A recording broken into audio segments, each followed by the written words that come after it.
Importante aí, né, pela Copa do Brasil. Queria que tu falasse, então, da expectativa desse jogo e, principalmente, né, a gente vai ter algumas mudanças na equipe. Como é que vai vir o Juventude para enfrentar o São Paulo? Acho que é um jogo diferente, é um campeonato bastante diferente do que é o Campeonato Brasileiro, né? É um jogo de 180 minutos, a gente faz esse primeiro tempo em casa. Então é muito importante a gente ter isso em mãos, né? Saber entender o regulamento e saber que nós vamos pegar um adversário muito difícil, uma equipe jovem, uma equipe bem treinada, né? Nós temos que estar bastante atento a tudo isso. Nós temos alguns jogadores que ainda não estrearam, né? Há uma expectativa de treinar hoje e poder, né, se não estrear, levá-los ao banco, né, e poder contar com eles durante o jogo. Tem se cobrado bastante intensidade, né, Eduardo? E o primeiro jogo foi assim, a segunda partida, por ter um homem a menos, também teve bastante desgaste do grupo de atletas. Como é que tu vê isso e tu pretendes fazer mudanças na equipe? Chegaste a comentar sobre a questão de possibilidade de estreia, é a questão do Jean, tu contas já com o Marlon, queria que tu comentasse sobre isso. Acho que esse objetivo nós conseguimos, né? Era dar uma intensidade maior para a equipe, um enfrentamento maior. Outras coisas a gente precisa buscar ainda, né? E realmente foi um jogo desgastante, né? Os números físicos que a gente teve contato ontem, né, são assustadores, né? O que fisicamente a equipe produziu, apesar do resultado que não longe daquilo que a gente imaginava, né? Mas houve entrega, houve intensidade, a gente procurar equilibrar isso, né? Acho que a gente ainda tem hoje para poder avaliar esse desgaste, né? Como eu disse, a gente tem jogadores aí prontos a estrear. O Jean, ele chegou a estar em condições, teve um problema dentário que já foi resolvido, durante a nossa viagem treinou, né? É uma opção que a gente pode contar com ele, a gente vai observar hoje. O próprio Vitão, né, é um jogador que já conhece a casa, já está bem ambientado, né? A gente vai avaliar bastante isso, né? Nós vamos levar porque a gente precisa dessa intensidade novamente, né? E nós vamos levar aqueles que estão 100%, né, que possa nos dar essa intensidade também. Qual é a tua ideia de utilização do Vitor Mendes pelo lado direito, pelo lado esquerdo, preferencialmente, ou independe isso para você? O Vitor é um jogador que conhece a casa aqui, tem o apoio do torcedor, né? Um zagueiro muito rápido. Lógico que por ser destro, ele dá pela direita, ele atua bem, mas não tem dificuldades pela esquerda também, são ajustes, né, que a gente pode ser feito, precisa treinar, né? Acho que o lado esquerdo precisa ser trabalhado um pouquinho nele, né? É muito cedo ainda. Para o lado esquerdo eu venho trabalhando o Thalisson, né, se a gente precisar ali, né? Então, como o Vitor chegou e nós tivemos muito pouco contato a nível de treinamento, né, a gente utilizando ele no primeiro momento pelo lado direito, mas não vejo problema nenhum, até porque ele já jogou pelo lado esquerdo, né? Então é uma questão de adaptação apenas. Eduardo, é a primeira vez que a Copa do Brasil concentra numa mesma fase tantos times da primeira divisão, né? São 18 equipes. É um campeonato que está se tornando cada vez mais difícil e, diante desse cenário, o que é importante, na tua opinião, para que a equipe consiga avançar? A Copa do Brasil está se tornando, né, um mata-mata complicado, né? São grandes equipes, esse afunilamento aí, você tem grandes embates, né? Você tem que estar muito atento, concentrado, fazer grandes jogos, e ela acontece durante o início de campeonato brasileiro, né? Um campeonato que você tem que ter uma atenção também a esse campeonato, você não pode abandonar, né? Você não pode virar a chave, quer dizer, você tem que virar a chave, mas você tem que manter no seu radar que domingo nós já temos um outro jogo importante, né, em casa, e aí é necessário. Tem que levar tudo isso em consideração, mas colocar para os atletas a importância, como você mesmo disse, desse campeonato, e saber que nada se define no primeiro jogo, né? A gente precisa de uma atuação, é importante não levar gols, né? A gente buscar o resultado, mas o mais importante é que não leve gols. Isso é fundamental para a gente ir para o jogo de São Paulo vivo e para brigar pela classificação, né? Que para o clube, né, na parte financeira representa muito, e para a gente na parte técnica também, né, tem toda uma importância aí para a continuidade. Eduardo, a questão do sistema defensivo, foram 6 gols sofridos em 2 partidas, que ajustes foram possíveis fazer da última partida, os 4 gols sofridos, para essa quarta-feira contra o São Paulo? Nós acho que não tivemos muito tempo para treinar, né? Mas nós conversamos bastante, né? Acho que foram 2 gols de bola parada, onde a gente estava bem nesse quesito no primeiro jogo, né? E 2 gols de falta de atenção, né? De estar um pouquinho melhor posicionado, não foi nem de embate. Acho que nós focamos bastante nisso, né? Hoje ainda nós vamos trabalhar bastante essa bola parada.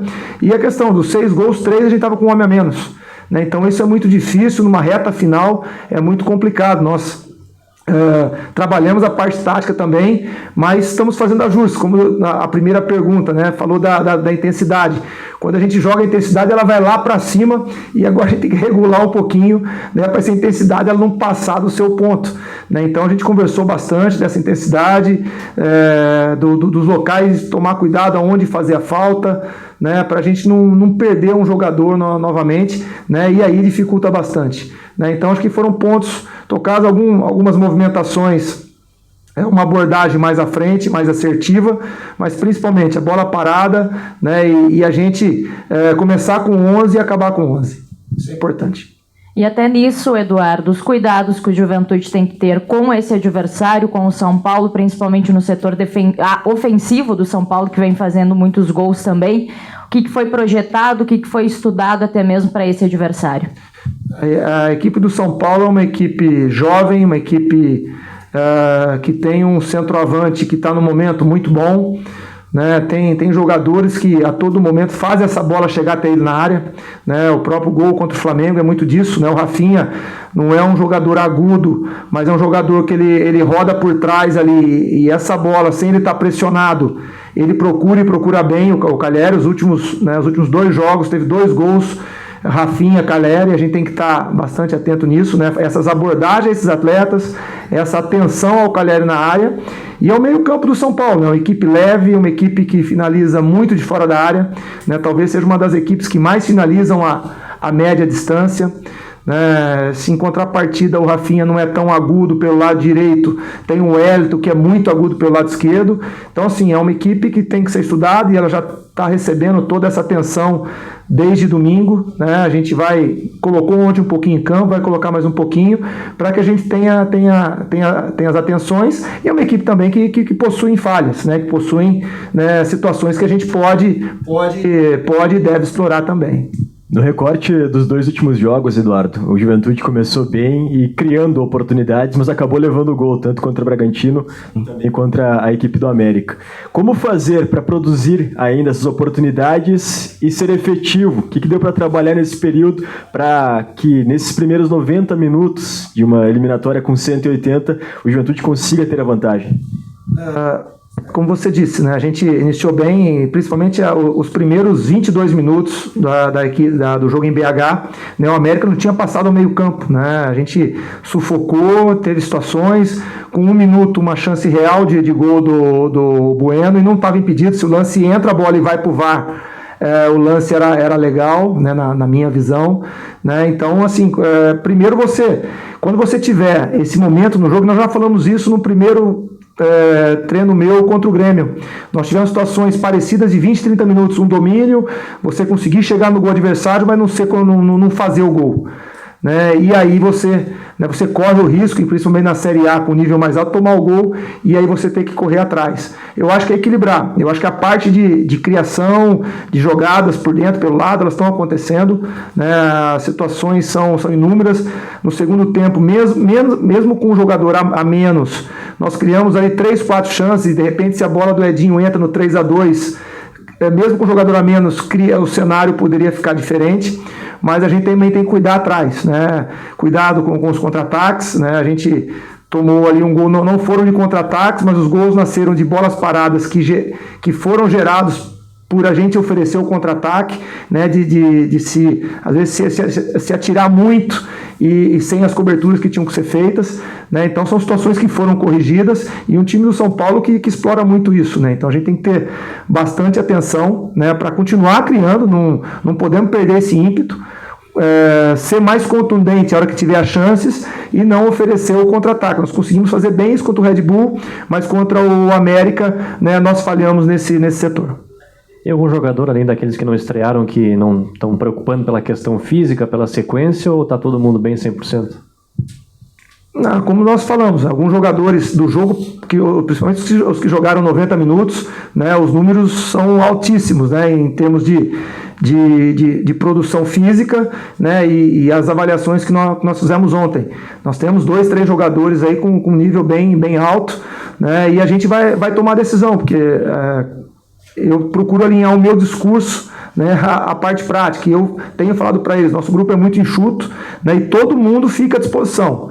Né, às vezes ele não é o titular hoje, mas amanhã ele pode ser, né, e ele tem que estar bem. Então a gente, né, se precisar não correr risco de uma lesão, de alguma coisa, né, eu estou bem tranquilo para fazer as alterações que terão que ser feitas. A gente vai avaliar isso hoje, né, ainda, né, no treinamento, na reapresentação deles, né, e se tiver algum ajuste a fazer para a gente não correr risco de não perder ninguém, já que o nosso grupo é enxuto, né, nós vamos fazer. Eduardo, se fala muito desde a tua chegada sobre a questão da intensidade. Além da intensidade, que outros pontos tu vê de evolução no Juventude desde o momento que tu chegou até agora? Acho que nós conseguimos, principalmente a primeira linha como um todo, né, a gente conseguiu marcar bem. Era uma situação difícil, como a gente já disse aqui, era uma equipe que vinha do ano passado, de alguns jogos desse ano com uma linha de 5, né, e aquela dificuldade não, da necessidade de fazer um balanço. Né, nós conseguimos bem esse balanço. Né, e só uma curiosidade que a gente busca, os gols que nós tomamos, nenhum gol a gente estava montado. Sempre a gente tinha a bola e perdeu essa bola e tomou o contra-ataque. Quando a gente está montado no 4-4-2 ou no 4-1-4-1, às vezes vai ter uma situação, né, a gente pouco consegue ser agredido. Né, então, acho que é um ponto importante. Né, acho que um ponto que nós atacamos foi o que eu disse agora, quando a gente tiver a bola. Né, a gente vai ter a bola e os adversários já detectaram isso, né, dão a bola para a gente, isso é bom, né, isso é bom contanto que a gente não erre, né, e se a gente errar, a gente ter até as coberturas próximas, um pós-perda bom. Né, então, eu acho que esse é o ponto, nós precisamos evoluir, né, o atacar marcando, que a gente fala, mas uma evolução boa foi quando a gente está posicionado, com o sistema montado, né, a gente é muito difícil de ser furado ali.